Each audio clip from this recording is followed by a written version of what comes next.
안녕하세요 여러분, 필립입니다. 이번 영상은 K푸드가 해외 공장이 91개로 급증하고 있다고 하는데 그 상승세가 어떤 이유에서인지 확인해 보도록 하겠습니다. 먼저 CJ 제일제당의 경우에는 베트남에 1,000억 원을 투입해서 새롭게 생산시설을 만들었다고 합니다. 2022년부터 이 공장에서 짜조, 즉 베트남 만두뿐만 아니라 고수김치와 햇반과 한라의 식품을 연간 4만 5천 톤씩 생산해서 동남아시아와 유럽, 호주 등지로 보내고 있다고 합니다. 이 베트남 키즈나 공장을 글로벌 생산 전초기지로 삼고 있는 것입니다. CJ제일제당의 경우 현재 전 세계에서 확보한 생산기지는 미국과 베트남, 독일, 호주, 일본을 포함해 6개 국가에 34곳이나 됩니다. K푸드 산업이 글로벌 시장 공략에 박차를 가하고 있는 모습입니다. 그동안 부가가치가 낮은 내수 업종으로 여겨졌는데 이제는 한국 산업의 새로운 동력으로 성장이 되어가고 있습니다.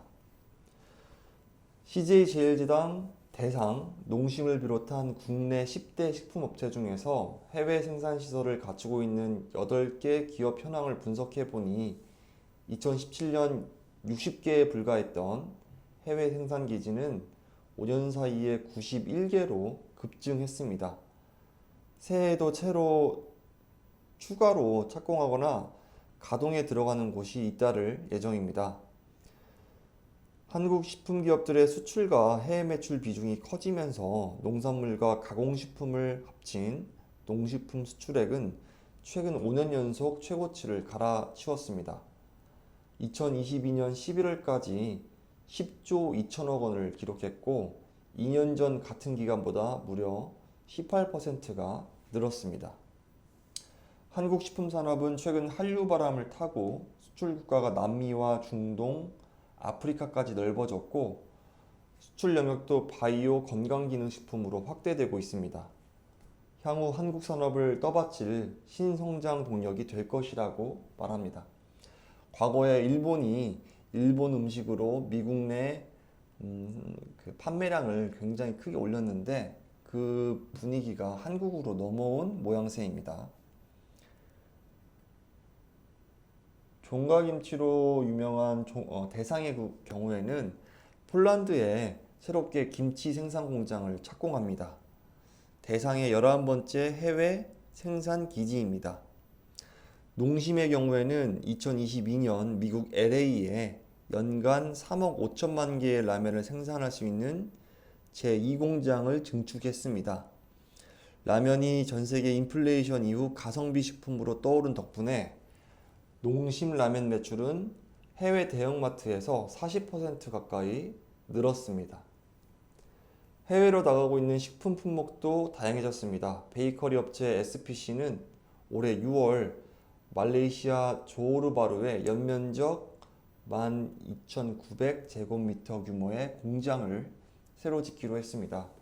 빵과 케이크, 소스까지 100여 개 품목을 생산해서 싱가포르와 인도네시아, 베트남, 캄보디아 같은 인접 국가는 물론 전 세계 2조 달러 규모인 한라의 시장을 겨냥하겠다는 계획입니다.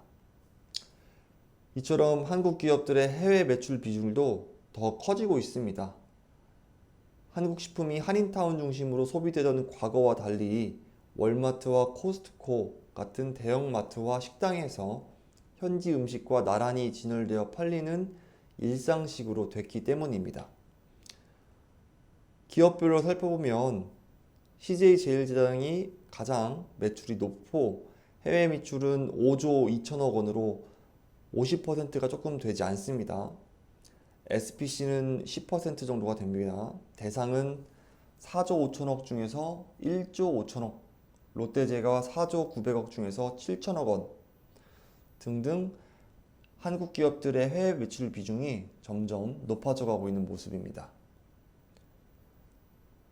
대표적으로 중국과 베트남, 러시아, 인도 등 11개 공장을 가동 중인 오리온의 2022년 해외 매출 비율은 67%입니다.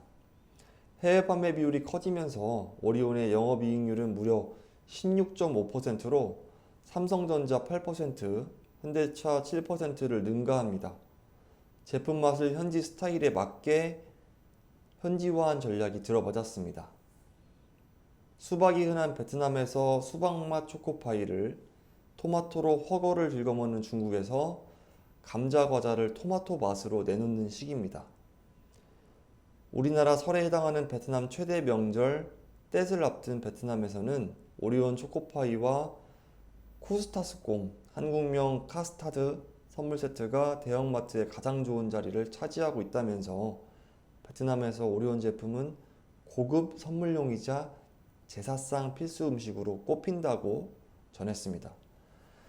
지금까지 해외 판매가 폭발적으로 증가하고 있는 한국 식품 업체들에 관한 기사 소개해 드렸습니다. 긴 영상 시청해 주셔서 감사드리고 다음 영상에서 찾아뵙겠습니다. 지금까지 필립이었습니다.